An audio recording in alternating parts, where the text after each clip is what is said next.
I'm Patricia Gras. Welcome to Passion Time. Today's guest is Pulitzer Prize winning journalist Lisa Falkenberg. She works for the Houston Chronicle. She does commentary.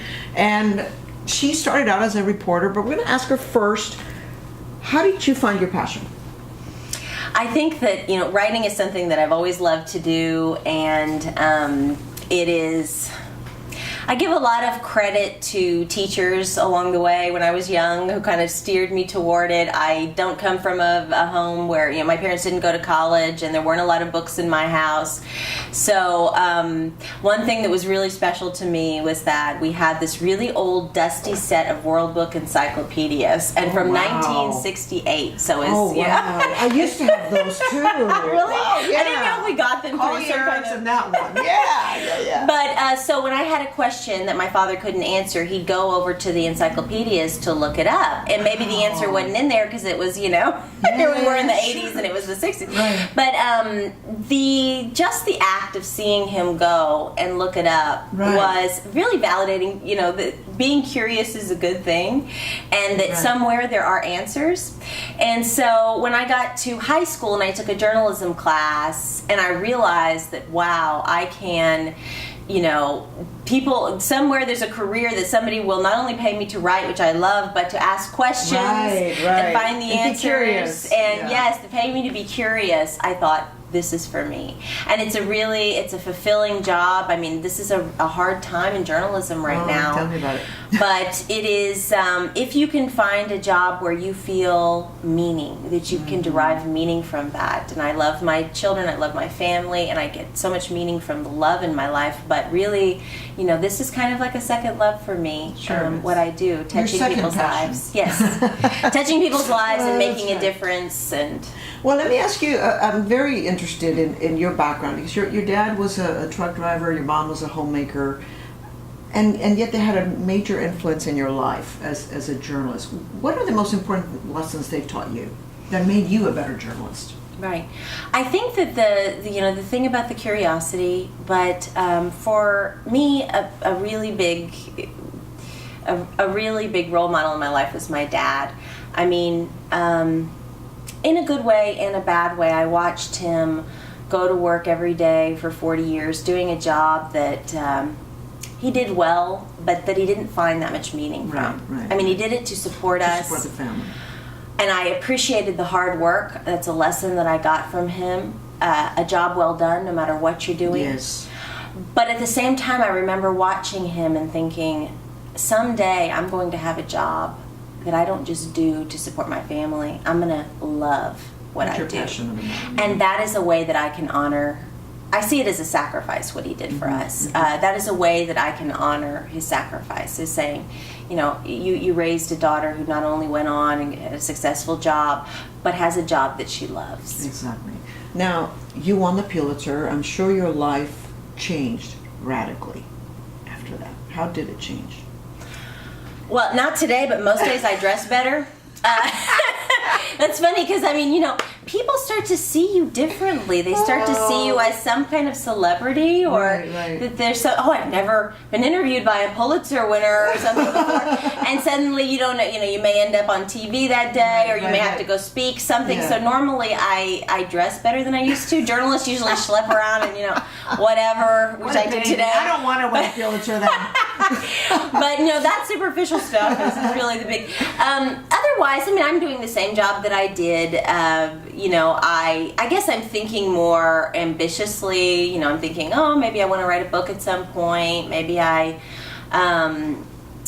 want to strive for something higher in my column or try new things.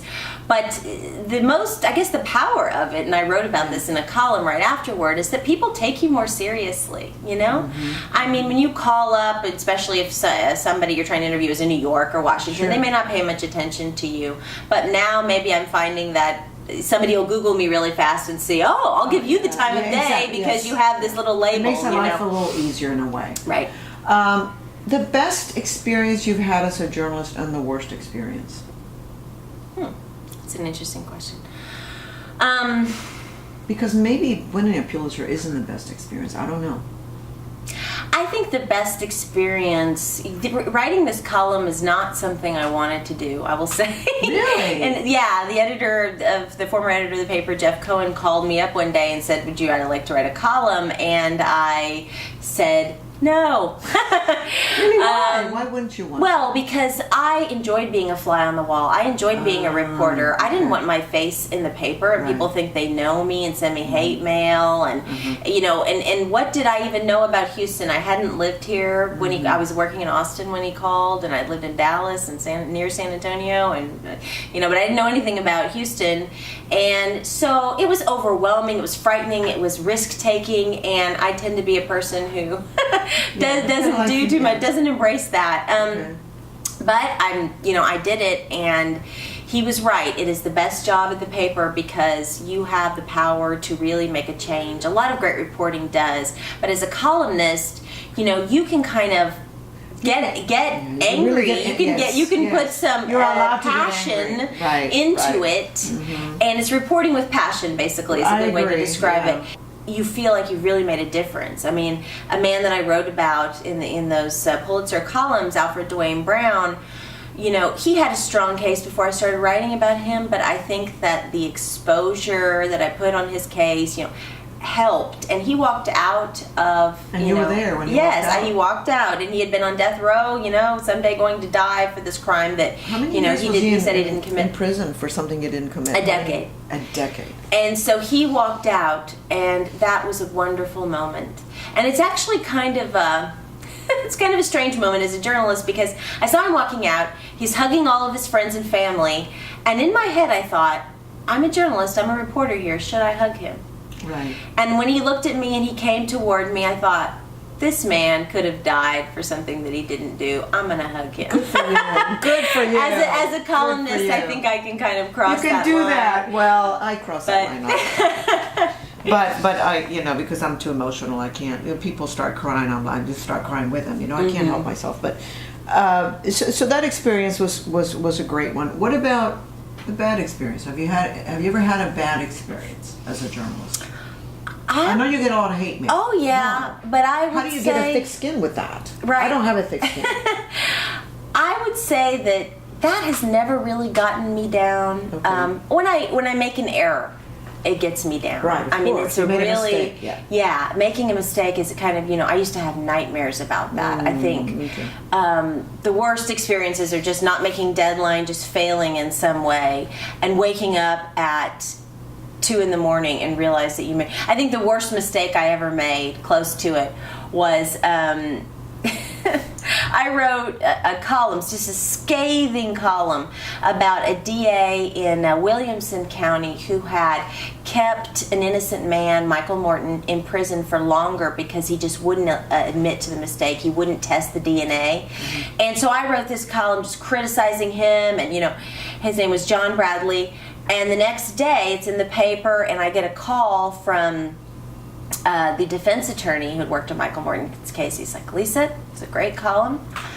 His name is David.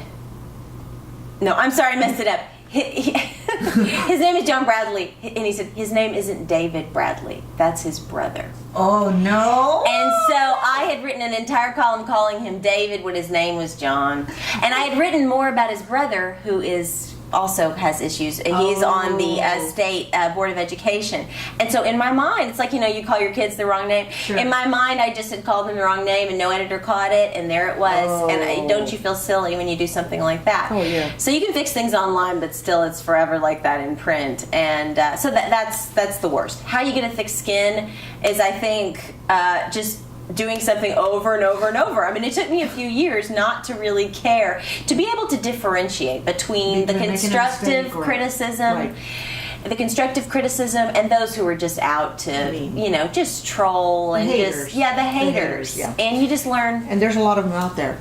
Okay, Lisa, one last question. What advice? I mean, journalism, the industry has completely changed. It's a different world from when we went to college, right, or grad school. What advice do you give young people today who want to get into this field no matter what? Yeah. Well, the advice I always give is that there will always be journalism in this country, because without it, this country cannot exist. This crazy experiment of America only works if you have people who are educated about what the people in power are doing. If at any point the fourth estate doesn't exist, this country fails to exist. So there will always be journalism, there will always be need for good journalism. And this has always been something that some journalists see as a calling, and it is even more so now. Do not get into this if you are not a true believer, if you do not feel this deep sense of meaning and calling. Go do something else. But if you are a person who truly believes in this profession and wants to do it and wants to make the sacrifices that come with it, there is still room for you and there's still a need for you. It's like a spiritual calling. Thank you so much, Lisa Falkenberg, for joining us. Thank you. Thank you. And catch us next week on Passion Time.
Yo sé que tú puedes, que tú eres capaz. Cambia tu vida. La vida es una y tú vas a triunfar. Cambia tu vida. Con fe y esperanza, las puertas se abren.